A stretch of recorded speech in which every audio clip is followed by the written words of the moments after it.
Hello दोस्तों, कैसे हो आप सभी। आशा करती हूँ आप सभी स्वस्थ होंगे। मैं आप सभी का अपने चैनल हिंदी क्लासेस में बहुत बहुत स्वागत करती हूँ। तो आप सभी को पता है हम हिंदी साहित्य के PYQ कर रहे हैं भाई। और मैंने आपके लिए 2005 से लेकर 2024 तक जितने भी हिंदी साहित्य के क्वेश्चन हैं उनको मैं लेके आई हूँ आपके लिए। और आज ये अपनी 21वीं क्लास है भाई। ठीक है, मैंने 20 क्लास पहले आपको प्रोवाइड करवा दी है और ये आज आपकी 21वीं क्लास है। जिस भी बच्चे ने वो क्लासें नहीं देखी तो प्लीज़ उन क्लासों को जाकर देखिए भाई। ठीक है, तो आज की क्लास का अपना पहला क्वेश्चन रहेगा और आज की क्लास में हमारे पास 50 क्वेश्चन रहेंगे। ठीक है, तो देखते हैं पहला क्वेश्चन। अपभ्रंश को प्राकृत भाषा हिंदी किसने कहा भाई। अपभ्रंश जो है उसको प्राकृत भाषा हिंदी किसने कहा है। तो चंद्रधर शर्मा गुलेरी ने कहा है। ठीक है, राहुल सांस्कृत्यायन ने कहा, रामचंद्र शुक्ल जी ने कहा, हजारी प्रसाद द्विवेदी जी ने कहा है। तो भाई अपभ्रंश को प्राकृत भाषा हिंदी किसने कहा है। रामचंद्र शुक्ल जी ने कहा है भाई। देखो भाई, मैंने आपके लिए शॉर्ट स्टार्ट की है। मैं उसमें हिंदी साहित्य के छोटे छोटे क्वेश्चनों के जरिए आपके लिए शॉर्ट लेके आई हूँ, जिससे आपके डाउट क्लियर हो जाएंगे। तो प्लीज़ आप मेरी शॉर्ट जो मैं डालती हूँ तो उनको भी आप जरूर देखा कीजिए भाई। नेक्स्ट क्वेश्चन है, हिंदी काव्य धारा के संपादक कौन है। दूसरे क्वेश्चन में क्या है, जो हिंदी काव्य धारा है इसके संपादक कौन है। तो राहुल सांस्कृत्यायन है, पीताम्बर दत्त बर्थवाल है, श्री राम शर्मा है, रामचंद्र शुक्ल जी है। तो भाई हिंदी काव्य धारा के संस्थापक कौन है, संपादक कौन है, सॉरी, तो राहुल सांस्कृत्यायन जी है भाई हिंदी काव्य धारा के संपादक। ठीक है, और ये इनका 1945 ईस्वी का ग्रंथ है भाई।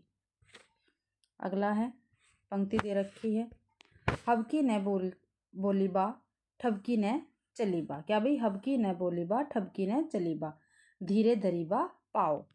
पंक्ति किसकी है भाई। तो मच्छेंद्र नाथ की है, गोरखनाथ की, जालंधर नाथ की है या निवर्तनाथ की है। तो ये पंक्ति भाई गोरखनाथ की है भाई। मैंने आपको पहले भी बताया भी जो पंक्तियाँ है उसको याद करने की कोई ट्रिक नहीं है। ठीक है, वो हमें अभ्यास से ही याद होंगी। अगला है, अशास्त्रीय जन्मकाई दिधड़ु महेश, अवर जन्म थारणे घरना रे नरेश। पंक्ति का संबंध किस कृति से है। तो पृथ्वीराज रासो से, विजयपाल रासो से, बिसल देव रासो से, आलाखंड। तो विजयपाल रासो से इसका संबंध है। ठीक है, विजयपाल रासो की ये पंक्ति रहेगी।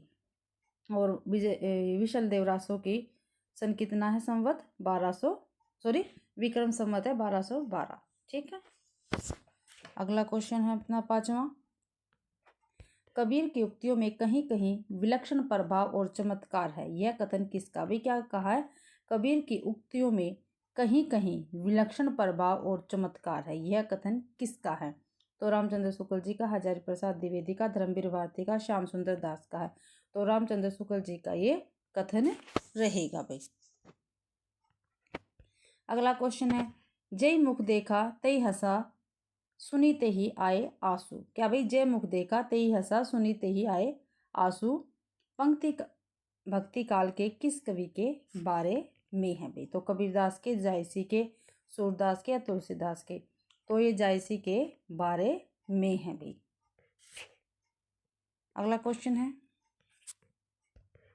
कलि कुटिल जीव निस्तार हित वाल्मीकि तुलसी भयो। क्या भाई, कवि कुटिल जीव निस्तार हित वाल्मीकि तुलसी भयो कथन है, किसका कथन है भैया।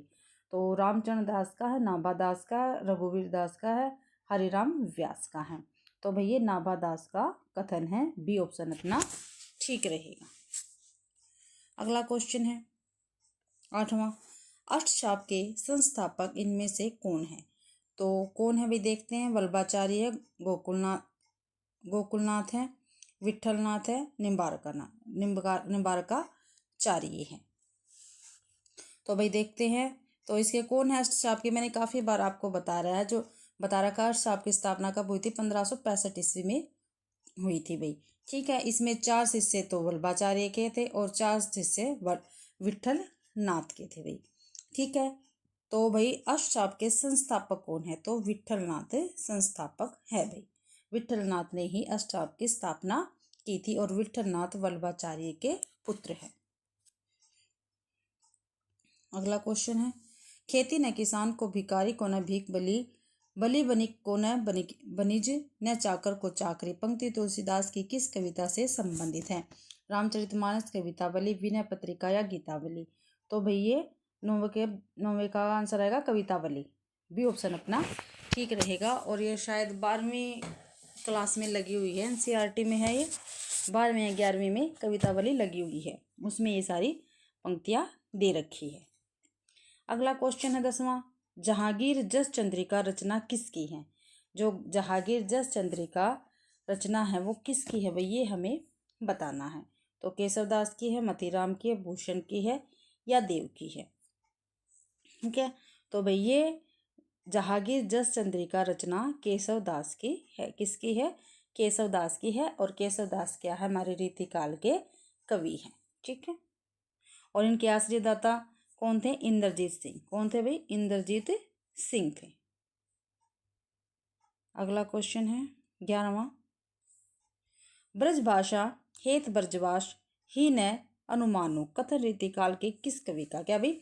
ब्रजभाषा हेत ब्रजवास ही न अनुमानो कथन रीतिकाल के किस कवि का है? केशवदास का, कालिदास त्रिवेदी का, भिखारी दास का या पद्माकर का? तो भिखारी दास का ये कथन रहेगा भाई। 11वीं का सी ऑप्शन अपना ठीक है।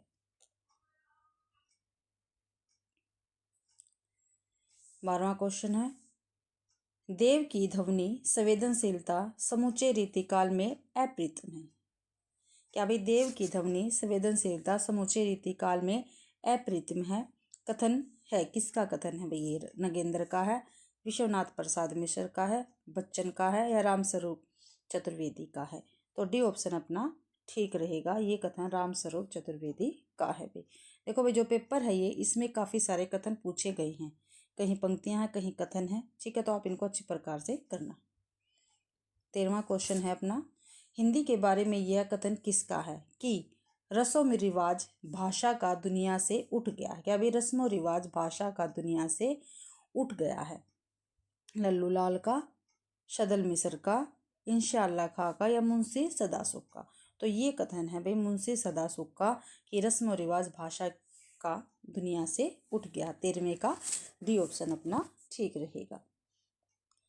अगला क्वेश्चन है, निम्नलिखित में से कौन सा नाटक भारतेंदु द्वारा अंग्रेजी से अनुदित है? भाई, जो भारतेंदु जी हैं, इन्होंने कौन सा नाटक ऐसा है जो भाई अंग्रेजी भाषा से इन्होंने अनुदित किया हुआ है? ठीक है, तो देखते हैं, विद्या सुंदर, पाखंड विडंबन, मुद्रा राक्षस या दुर्लभ बंधु? तो भाई जो डी ऑप्शन है अपना दुर्लभ बंधु, ठीक है, ये भारतेंदु हरिश्चंद्र ने यह अंग्रेजी से अनुदित किया हुआ है भाई। अगला क्वेश्चन है 15वां, उपन्यास मासिक पुस्तक का प्रकाशन किस सन से शुरू हुआ था भाई? ये पूछ रखा भाई, कब से शुरू हुआ था उपन्यास मासिक पुस्तक का भाई?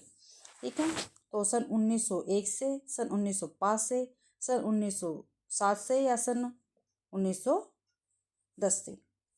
ठीक है, तो ए ऑप्शन अपना ठीक रहेगा। ठीक है, तो 1901 ईस्वी से इसका प्रकाशन शुरू हुआ था, उपन्यास मासिक पुस्तक का भाई। 16वां क्वेश्चन है, संपत्ति शास्त्र की भूमिका। क्या भाई? संपत्ति शास्त्र की भूमिका लेख किस पत्रिका में छपा था? ठीक है, तो हिंदी प्रदीप में, सरस्वती में, ब्राह्मण में या बिहार बंधु में? तो भाई संपत्ति शास्त्र की भूमिका सरस्वती पत्रिका में छपा था भाई। ठीक है,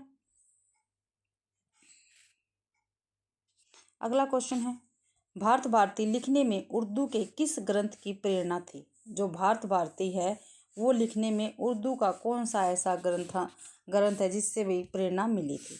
तो गुल ए नगमा, दीवान ए मीर, दीवान ए गालिब, मुजदे होली? तो भाई मुजदे होली, ठीक है, इस ग्रंथ से भारत भारती लिखने की प्रेरणा मिली थी। और ये मैथिली शरण गुप्त जी का क्या है भाई? काव्य है भारत भारती। अगला 18वां क्वेश्चन, छायावाद तुल के प्रति सूक्ष्म का विद्रोह है, यह स्थापना किसकी है? क्या भाई? जो छायावाद है वो स्थूल के प्रति सूक्ष्म का विद्रोह है। ठीक है, काफी बार पेपर में आया है, मैं पेपर ही आपको करवाने लग रही हूँ। यह स्थापना किसकी है? तो देखते हैं किसकी है, नंदुलाल वाजपेयी की है, नगेंद्र की है, रामविलास शर्मा की है, नामवर सिंह की है। तो भैया छायावास्तुल के प्रति सूक्ष्म का विद्रोह है, ये बी ऑप्शन अपना ठीक रहेगा, ये नगेंद्र की स्थापना है भाई। ठीक है, अगला है, प्रेम का पयोधी तो उमड़ता है सदा ही निस्सीम भू पर। यह पंक्ति किस छायावादी कवि की है भाई? छायावादी कवि है, उसने ये पंक्ति लिखी है, आपको बताना। प्रेम का पयोधी तो उमड़ता है सदा ही निस्सीम भू पर, यह पंक्ति किस छायावादी कवि की है? प्रसाद पंत निराला महादेव वर्मा। तो सूर्यकांत त्रिपाठी जी की ये पंक्ति रहेगी, निराला जी की। ठीक है,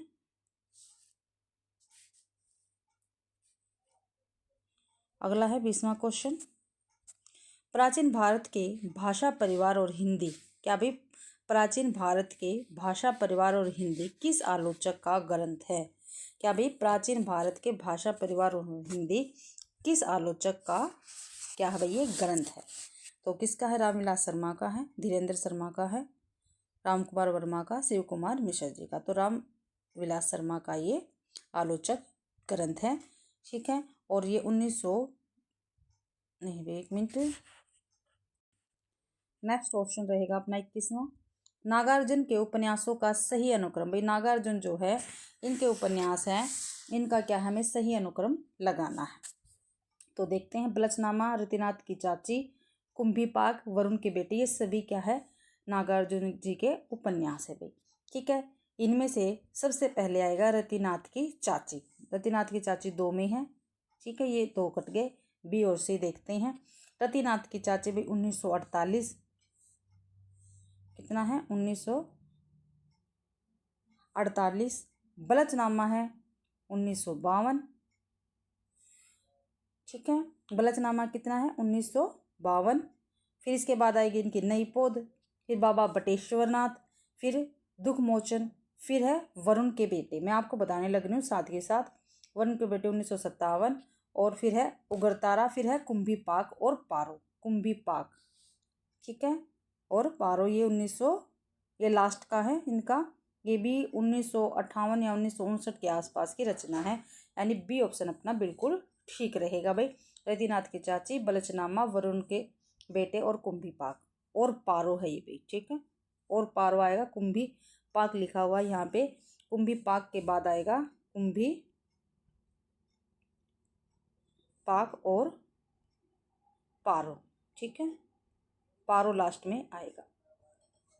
अगला 22वां क्वेश्चन है अपना, जीवन काल की दृष्टि से निम्नलिखित नाटकों का सही अनुक्रम। भाई जीवन काल की दृष्टि से जितने भी नाटककार है, नीचे लिख रखे हैं, नाटककारों का सही अनुक्रम हमें बताना है, जीवन काल की दृष्टि से बताना हमें। ठीक है, तो देखते हैं, मोहन राकेश है, भुवनेश्वर, सुरेंद्र वर्मा, मीराकांत।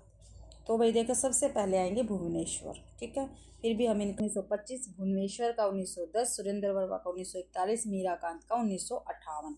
तो भाई हमारा सी ऑप्शन ठीक रहेगा, पहले आएंगे भुवनेश्वर 1910, मोहन राकेश 1925, सुरेंद्र वर्मा 1941, मीराकांत 1958। तो सी ऑप्शन अपना ठीक रहेगा भाई।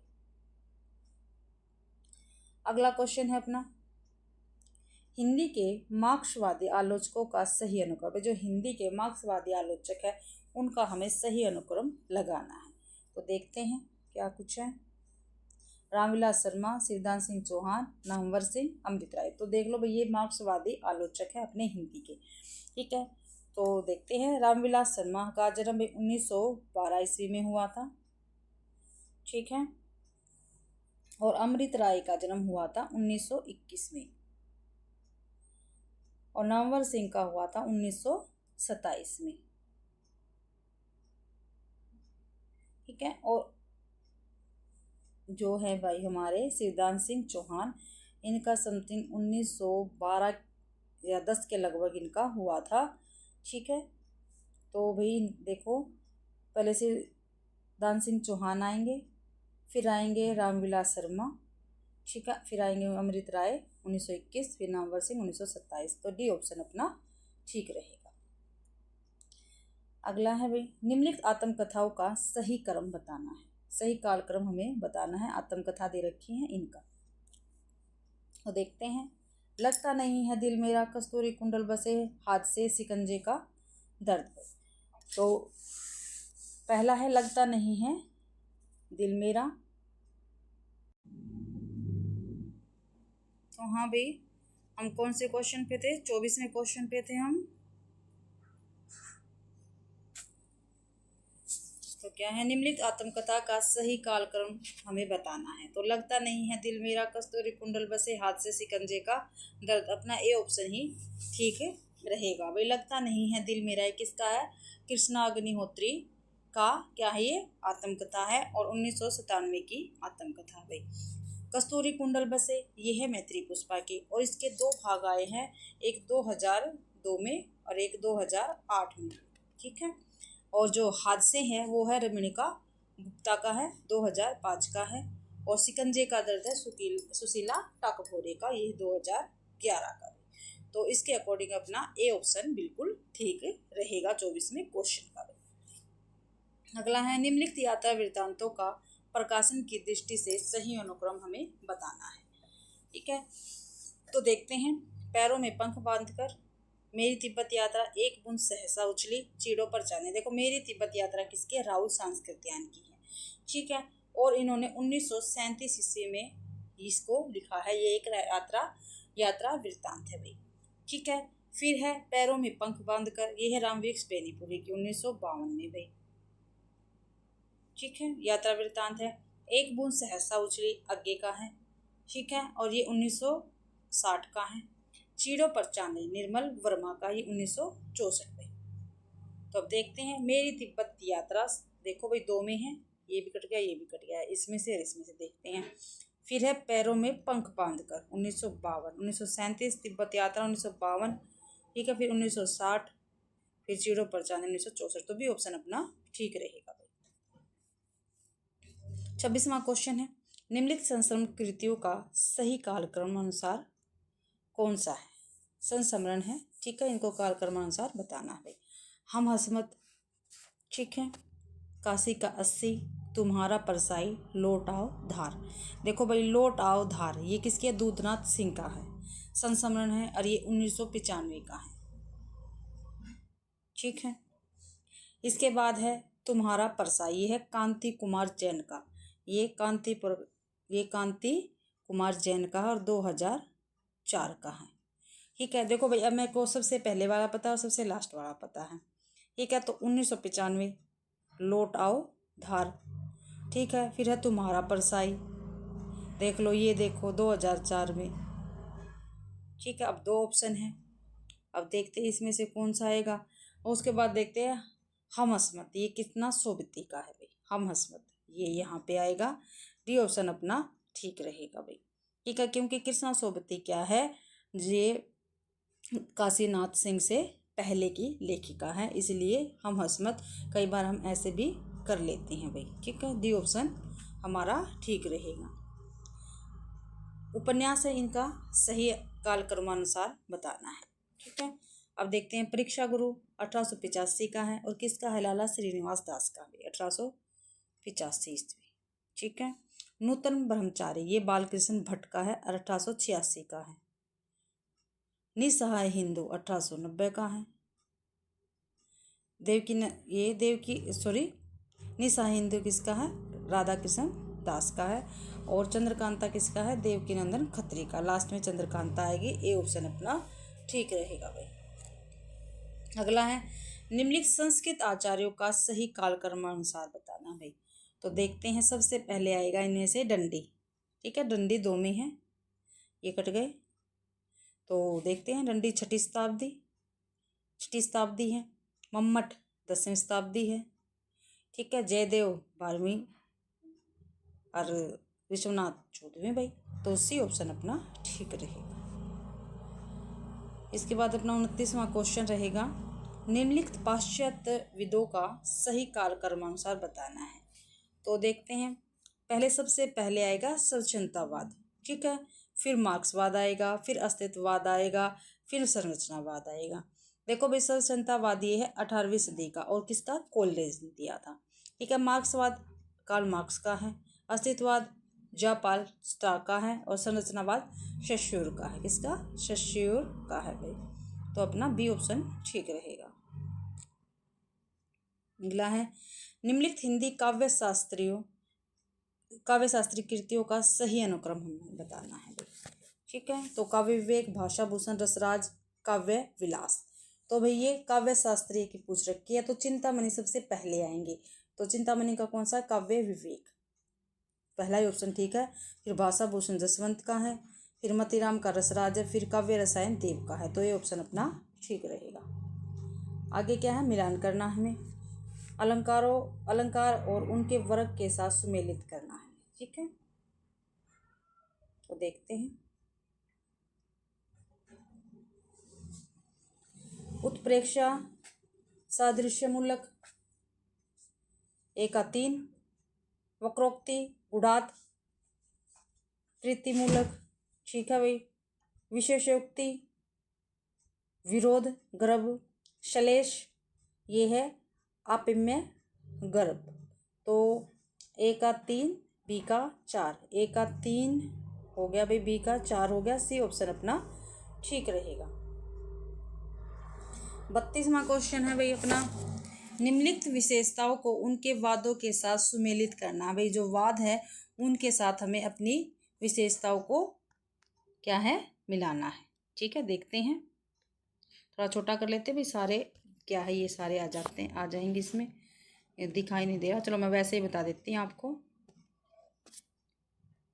प्रकृति और प्राचीन यूनानी ग्रंथों का अनुकरण, तो ये किसमें किया गया? ये नव्य शास्त्रवाद में किया गया है भाई। बाह्य यथार्थ से व्यक्तिगत अनुभव को ज्यादा महत्व देना, तो ये भाई स्वच्छंदतावाद में किया गया। चेतना को सी है, चेतना को पदार्थ के अधीन मानना। ठीक है, तो मार्क्सवाद। व्यक्तिगत स्वतंत्रता की विशेष महत्व देना, तो भाई अस्तित्ववाद।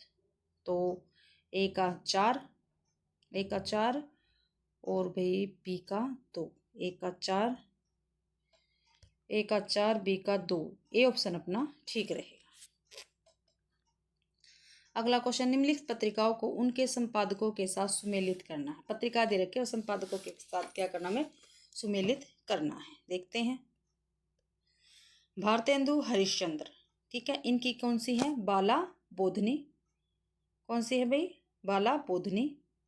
ठीक है, और ये 1874 में प्रकाशित हुई थी और कहाँ से निकलती थी? काशी से भाई। ठीक है, इसके बाद धर्मवीर भारती, इनका है धर्मयुग। ठीक है, इनकी पत्रिका का क्या नाम है? धर्मयुग, और ये बम्बई से निकलती थी। कहाँ से? बम्बई से निकलती थी भाई। और प्रताप नारायण मिश्र की है ब्राह्मण। ठीक है, ये 1883 में प्रकाशित हुई और कानपुर से निकलती थी। कहाँ से निकलती थी? कानपुर से। ठीक है भाई। बद्रीनारायण चौधरी प्रेमगन, ये है आनंद कादम्बिनी। ठीक है, तो वही देखते हैं। ए का 5, बी का 3, ए का 5, बी का 3, ए का 5 इसमें ही है और बी का 3 ये रहा। बी ऑप्शन अपना ठीक है भाई। अगला क्वेश्चन है 34वां, निम्नलिखित काव्य कृतियों को उनके रचनाकारों के साथ सुमेलित करना है। 34वां क्वेश्चन भाई, काव्य कृति दे रखी है और उनके रचनाकारों के साथ हमें सुमेलित करना है। करते हैं। भूरी भूरी खाक धूल, ये किसकी है? ये है भी मुक्तिबोध की। ठीक है, और 1917 में, सॉरी भाई, ये भूरी भूरी खाक धूल किसकी है? मुक्तिबोध की है। गंगा तट, जो 2000 में प्रकाशित हुई थी, ये किसकी है? ये है ज्ञानेंद्र पति की। स्त्री मेरे भीतर, ये 2002 की रचना है। कब की है? 2002 की है। स्त्री मेरे भीतर, ये है पवन कर्ण की। किसकी है? पवन कर्ण की। और इस पौरुषपूर्ण समय में, ये है कात्यायनी की। इस पौरुषपूर्ण समय में कात्यायनी की भी। तो देखते हैं। ए का 2, बी का 3, ए का 2, बी का 3, सी का 4 और डी का 1। डी ऑप्शन ठीक रहेगा अपना। आगे आलोचनात्मक पुस्तकें दे रखी है और उनके लेखकों के साथ इसको सुमेलित करना है। ठीक है, देखते हैं।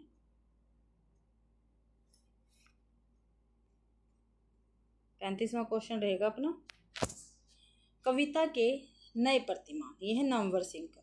किसका है? नामवर सिंह का। आलोचना के मान, ये है शिवदान सिंह चौहान का। नई कविता के प्रतिमान, देखो भाई कविता के नए प्रतिमान तो नामवर सिंह का, ठीक है, ध्यान रखना। कविता के नए प्रतिमान किसका? नामवर सिंह का। और नई कविता के प्रतिमान ये है लक्ष्मीकांत वर्मा का। काफी बार कंफ्यूजन होता है, आप इनको अच्छे प्रकार से देखना। अगला साहित्य का नया परिप्रेक्ष्य, ये है रघुवंश का। तो देखते हैं, ए का 4, बी का 3, ए का 4, बी का 3, सी ऑप्शन अपना ठीक रहेगा भाई। आगे देखते हैं, निम्नलिखित इतिहास ग्रंथों को उनके लेखकों के साथ सुमेलित करना। भाई इतिहास ग्रंथ दे रखे हैं और उसके जो लेखक है उनके साथ इनको क्या करना? सुमेलित करना है, ठीक है, करते हैं भाई। ये आगे कंप्लीट। तो हिंदी साहित्य का दूसरा इतिहास, ये है सुमन राजे का, ठीक है, ए का सुमन राजे नहीं, बच्चन सिंह का। हिंदी साहित्य का दूसरा इतिहास बच्चन का, आधा इतिहास है भाई सुमन राजे का। तो हिंदी साहित्य का उद्भव और विकास, तो हिंदी साहित्य का उद्भव और विकास है हजारी प्रसाद द्विवेदी का।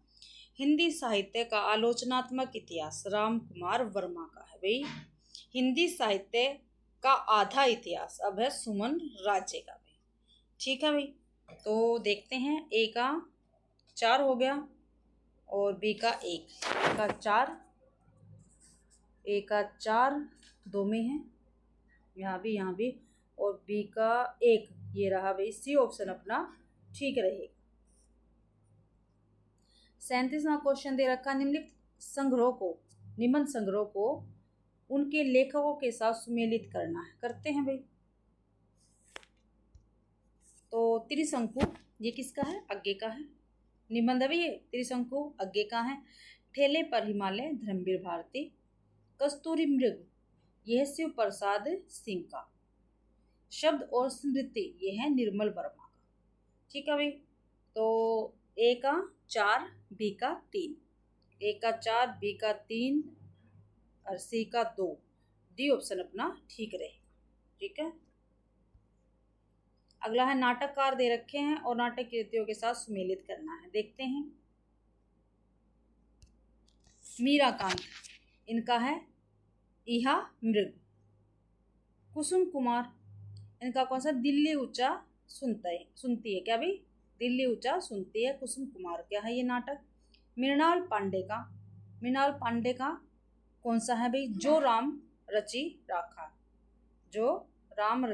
राखा। और शांति मेहरोत्रा इसका कौन सा है? ठहरा हुआ पानी। तो ए का 3, बी का 4, ए का 3, बी का 4, सी ऑप्शन ठीक रहेगा भाई। अगला क्वेश्चन है, निम्नलिखित काव्य शास्त्रियों को उनकी कृतियों के साथ सुमेलित करना है। 39वां क्वेश्चन है अपना, ठीक है। आई.ए. रिचर्ड इनका है द फिलोसफी ऑफ स्ट्रेक। तो ए का 4 है भाई। विलियम्स एम्पेयर का 7 types of एविगुडी, 7 type of एविगुडी।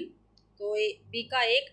John को रेसेंस इनका है गॉड विदाउट थंडर, यानी सी का 2। एलन टेंट इनका है on the limits of poetry, यानी डी का 3। तो ए का 4, बी का 1, ए का 4, बी का 1 भाई, सी बी ऑप्शन अपना ठीक रहेगा। आगे 40वां क्वेश्चन, काव्य शास्त्रीय आचार्यों को उनकी कृतियों के साथ सुमेलित करना है, ठीक है, करते हैं। राजशेखर ठीक है, इनका क्या है? काव्य मीमांसा है। अभिनव गुप्त ध्वन्यालोचन है। भोजराज का सरस्वती कंठाभरण है।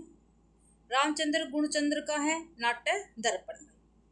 तो ए का 4, बी का 1, ए का 4, बी का 1, ए ऑप्शन ही हमारा ठीक रहेगा। आगे दे रखे भाई स्थापना और तर्क है, करते हैं।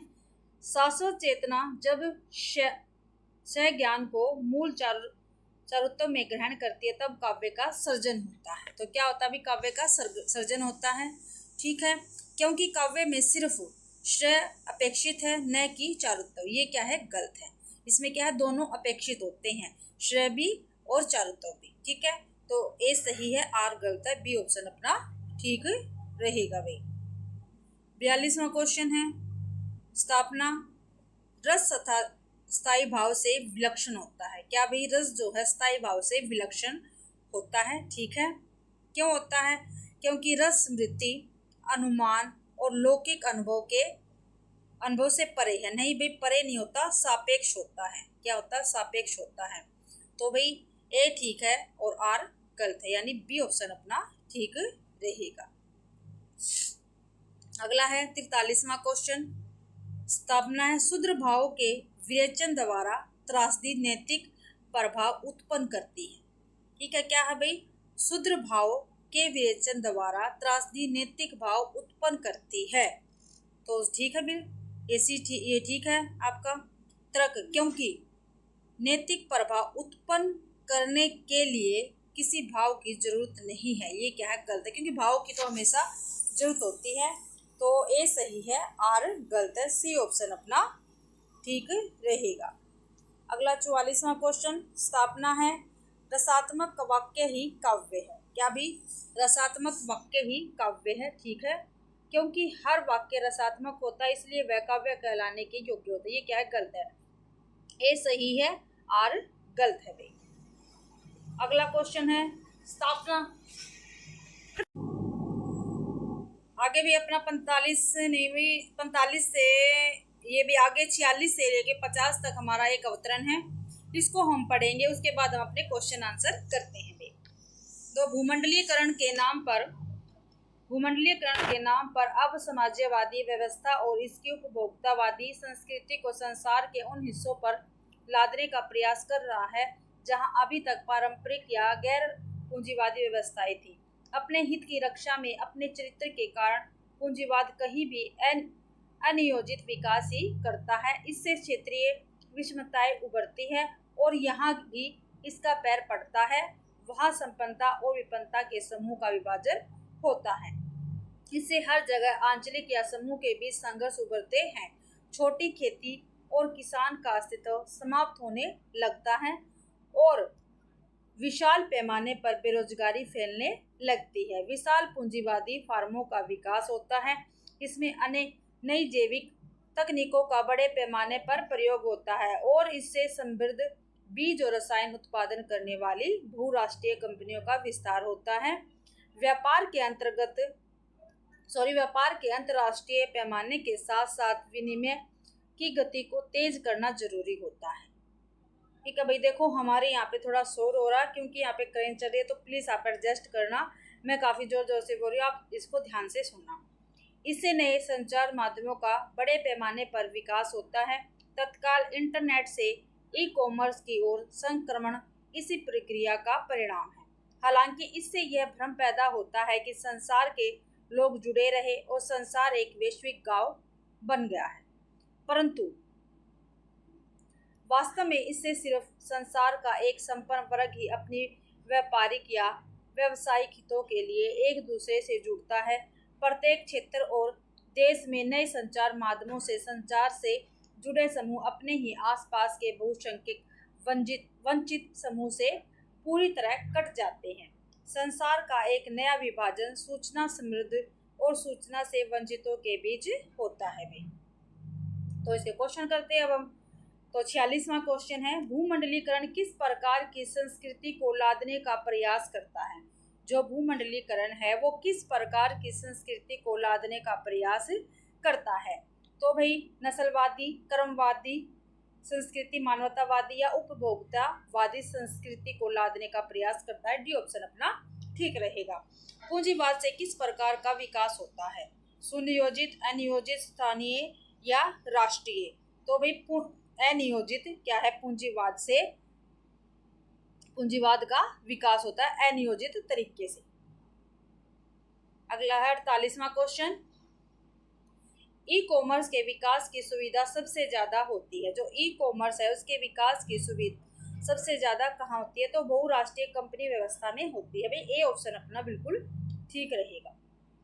अगला क्वेश्चन है 49वां, बहुराष्ट्रीय कंपनियों के विस्तार का संबंध है यथार्थवाद से, साम्राज्यवाद से, मार्क्सवाद से, सामंतवाद से। तो भाई साम्राज्यवाद से क्या है, बहुराष्ट्रीय कंपनी के विस्तार का संबंध है। और अपना इस क्लास का लास्ट क्वेश्चन रहेगा, सूचना समृद्ध और सूचना सेवा से वंचितों के बीच भेद किस कारण से खड़ा होता है। तो किस कारण से खड़ा होता है भाई, स्थानीयकरण के कारण से, राष्ट्रीयकरण के कारण से, लोकतंत्रीय कारण से, या भूमंडलीय के कारण से। तो भूमंडलीय कारण से खड़ा होता है, तो डी ऑप्शन अपना ठीक रहेगा। तो भाई इसी के साथ ही आज हमारी क्लास क्या है, कंप्लीट होती है। आशा करती हूँ आप सभी को ये क्लास बहुत ज़्यादा पसंद आई होगी। तो अगर आप सभी को ये क्लास पसंद आती है तो प्लीज़ मेरी वीडियो को लाइक कीजिए, ज़्यादा से ज़्यादा शेयर कीजिए, और कमेंट तो आप करना बिल्कुल भी ना भूले। भाई इसी से मुझे पता चलता है भाई आपको क्या परेशानी है, कहाँ पे कोई दिक्कत आ रही है, ठीक है।